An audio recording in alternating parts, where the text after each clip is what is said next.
Hello friends, welcome to my channel. कैसे हैं आप सभी लोग? उम्मीद है कि आप सभी लोग अच्छे होंगे। फ्रेंड्स, तो आज है शुक्रवार और शुक्रवार के दिन आप लोगों के साथ शेयर करने जा रही हूँ शुक्र ग्रह के देवता शुक्र देव जी की व्रत कथा।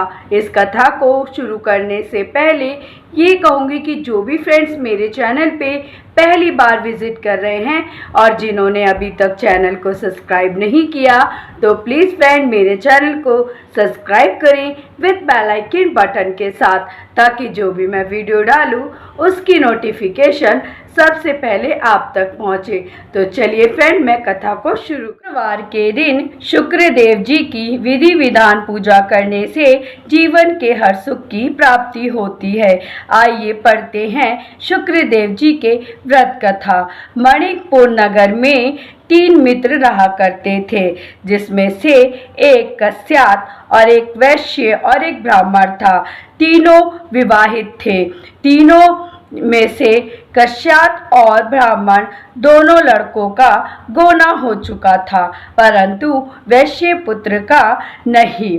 उनके दोस्त उसे हमेशा कहते कि तू अपनी पत्नी को मायके से लेकर क्यों नहीं आता। तब वैश्य पुत्र धनराज ने अपनी पत्नी कुसुम को लाने का निश्चय कर लिया। अगले दिन धनराज ने अपने माता पिता से अपनी पत्नी को लेने जाने की बात कही। उसकी बात सुनकर वह हैरान हुए और बोले, बेटा अभी तो शुक्र अस्त हो चुका है, इसलिए अभी बहू को लाना उचित नहीं है। कुछ दिन ठहर जाओ तब ले आना। लेकिन धनराज नहीं माना। वह कुसुम को लाने ससुराल पहुंच गया। ससुराल में धनराज की खूब आवाभगत की गई। धनराज ने कुसुम को विदा करने के लिए कहा, तो उसके सास ससुर ने बोला कि अभी शुक्र अस्त हो रहा है, ऐसे में लड़की को विदा करना उचित नहीं है। ऐसे परंतु धनराज वहां भी जिद कर उठा और कुसुम को लेकर वह विदा हुआ।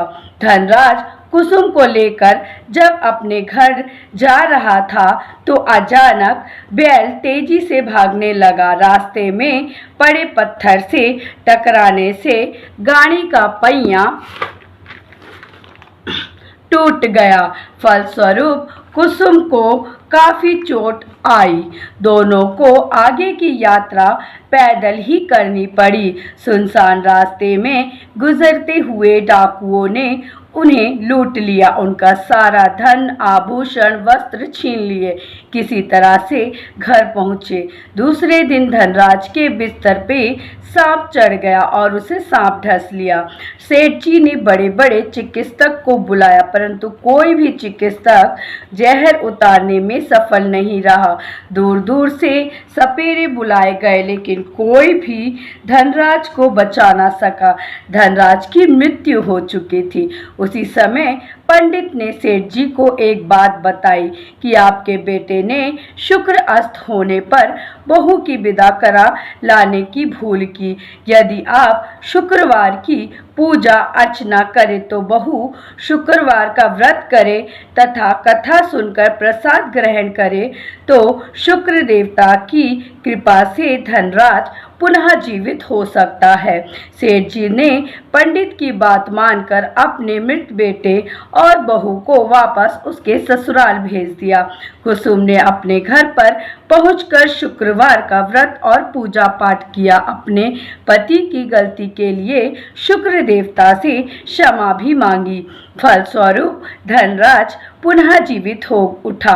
धनराज के जीवित हो जाने से घर में खुशियां भर गई। उधर धनराज के माता पिता ने बेटे के जीवित होने का समाचार सुना तो शुक्रवार का व्रत किया और गरीबों को अन्न वस्त्र धन का दान दिया। शुक्र के उदय होने पर धनराज अपनी पत्नी के साथ घर लौट आया। दोनों पति पत्नी शुक्रवार का विधि विधान व्रत करते हुए शुक्र की पूजा करने लगे। उनके घर में धन धान्य वर्षा होने लगी। उनके सभी कष्ट दूर होते चले। परिवार में सभी आनंद पूर्वक रहने लगे। तो बस फ्रेंड, आज का मेरा वीडियो यहीं तक था। अब मैं आपको मिलती हूँ अपने नेक्स्ट वीडियो में। तब तक के लिए बाय बाय फ्रेंड्स।